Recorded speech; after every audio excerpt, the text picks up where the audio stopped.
امام اعظم ابو حنیفہ رحمۃ اللہ تعالی علیہ کی بارگاہ میں ایک شخص حاضر ہوا اور عرض کرنے لگا، اے ابو حنیفہ، اے وقت کے ولی، میں آپ سے ایک مسئلہ پوچھنا چاہتا ہوں۔ میں پوچھنا چاہتا ہوں کہ لڑکی کی بلاغت کس عمر میں ہوتی ہے؟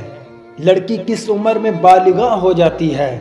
تو امام اعظم ابو حنیفہ رحمۃ اللہ تعالی علیہ فرماتے ہیں، لڑکی کی بلاغت لڑکے کی عمر سے پہلے ہو جاتی ہے۔ لڑکی اس وقت بالغہ ہو جاتی ہے جب وہ 12 یا 13 برس کی ہو جاتی ہے اور لڑکا 15 سال میں بالغ ہوتا ہے۔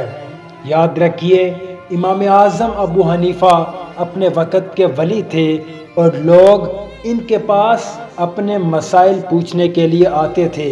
آج اگر ہمیں کسی مسئلے کی ضرورت پڑے تو ہمیں بھی عالم کے پاس مسئلہ پوچھنے کے لیے جانا چاہیے۔